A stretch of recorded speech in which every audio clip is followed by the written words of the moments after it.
Welcome to episode 23 of DE Our Guest, a Disney Elite podcast for all things DE on Smule. I am your host, Hercules, and we have quite a magical show lined up for you today. We are celebrating the debut of DE Productions' reimagining of Beauty and the Beast. Today's podcast is the beginning of a series of episodes all focused on this wonderful production. Join me as we begin our tale as old as time with a duo interview featuring the stars Audrey and John Chris. We also have our favorite section, Hero Info, as well as announcing a lucky winner for our line sticker pack. So let's dive right into our honored guests here in the studio. Please help me welcome the main stars of our production, Audrey and John Chris. Welcome to the show. Hey Herc, so glad to be back. Herc, my man, what's going on, sir? Pleasure to be here. So, Audrey, tell us about this production. This production has been such a wild ride and magical experience. It's going to tell the story that everybody loves of Beauty and the Beast, but we also added a little bit of our own spin on things. You'll see songs from the movie, you'll see songs from actually both movies, and then also the Broadway production. So it's been really exciting to put together this hybrid. It truly is a magical show, and there is so much talent that I can't wait for everybody to hear. Absolutely so much talent. And John Chris, you portrayed the Beast, and I must say, you've done it spectacularly with that booming voice of yours. What was your experience like playing this complex character? So being the Beast in this production was incredible. A lot of people don't know this, but in order to get that special effect in for the Beast voice through the majority of the show, a lot of this stuff was pre-recorded, which made it kind of difficult as far as like getting the acting element and getting the proper emotions out. But with the team that we had for all the special effects and everything for the voices, it tied in really well, and I couldn't be happier. This has been a dream role for me. The Beast has meant so much to me over the years, and I'm glad that I was able to bring it to life. You definitely brought the Beast to life. Audrey, you beautifully played Belle, who is one of the most beloved Disney princesses. How does this character resonate with you, and how do you relate to this character? The character of Belle has always been one of my favorites and super important to me, and it all started when I was little, and it was just a princess that looked like me. She had brown hair and brown eyes, so you didn't have to have those big blue eyes to be a princess. And so that's where it all started. That's how she became my favorite. But then, you grow up with these stories and you see all of the compassion that she has. And I really strive to be like her a little bit and not be afraid to be myself, because I don't feel like I am super normal. I am different like she is. I'd rather have my nose stuck in a book as well.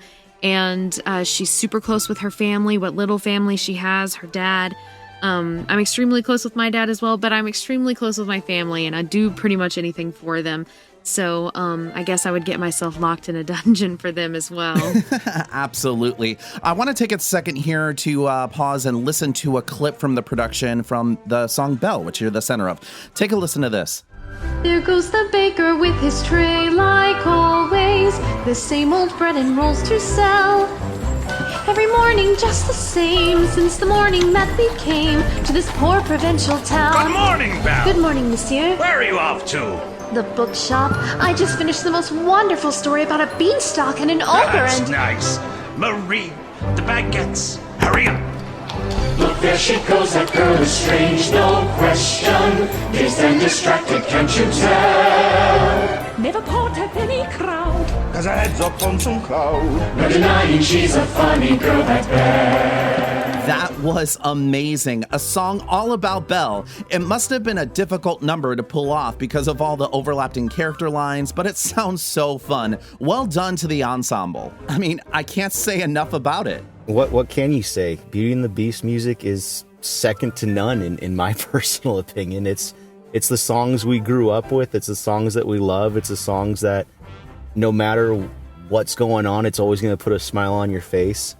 And, the cast and crew that we've had to put this whole thing together, oh my gosh, it just made it above and beyond what I ever thought it could have been. Yeah, absolutely. And there are so many great songs in this production. In the overture, we hear a beautiful rendition of How Does a Moment Last Forever, which was a new song introduced into the live-action remake of Beauty and the Beast. Audrey, can you tell us what the significance of this song is to DE's reimagining of the story?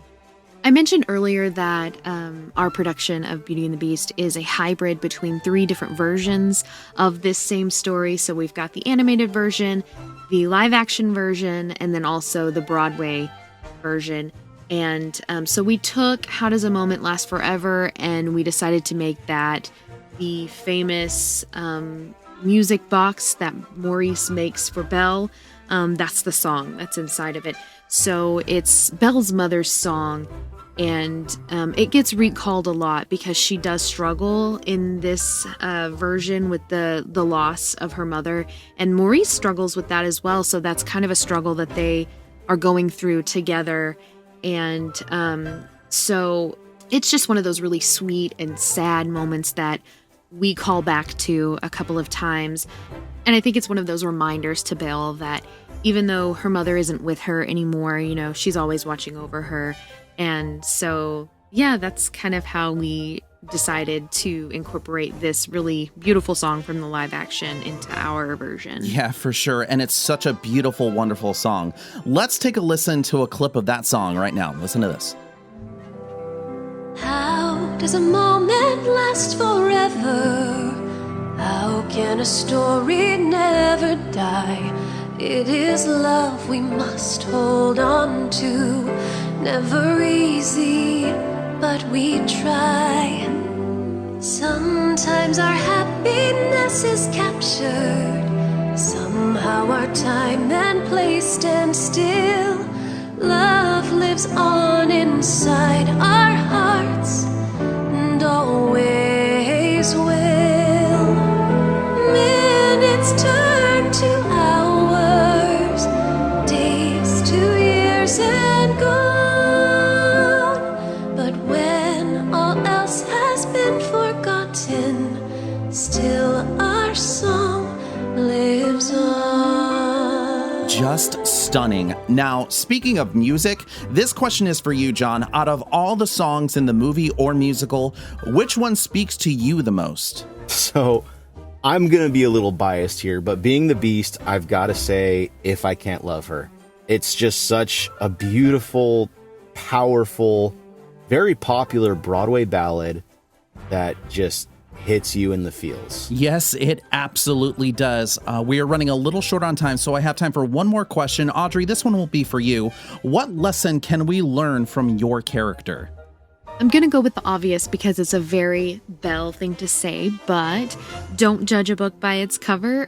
Always give people the benefit of the doubt and get to know them first before you judge them. And also, don't be afraid to be yourself because you might be a little odd, but that's what makes you you. I love that. Well, that's unfortunately all the time we have for today, but thank you so much for joining me here on the show. Thank you so much for having me. It's always a pleasure. Herc, it's always a pleasure, brother. I appreciate you having me. All right, Disney fans, it's time to move to my favorite segments, Hero Info. Did you know that the animated film Beauty and the Beast celebrated its 32nd anniversary this November 22nd of this year? And to commemorate this special event, it was also the day we officially launched our reimagined audio play adaptation to the Smule world. There is a whopping 22 scenes in our full production, and the first 6 episodes are out now. Early on in our first release announcement, we held a mini giveaway for our supporters who would listen to and comment on any episode in the production. It is my pleasure to announce our winner. Congratulations, Brian, S5 Audi Man. Please comment your line ID so we can contact you to send your line sticker pack prize. Folks, we'll be doing this giveaway again as we release new scenes every week. So keep listening and comment on the episodes for a chance to win a line sticker pack. The new winner will be announced on the next podcast. Follow DE Productions on Smule and stay tuned for 2 new episodes of Beauty and the Beast dropping every Wednesday. Well, that about wraps up this podcast. This is Hercules signing off. And remember to keep singing along, keep listening, and enjoy the show.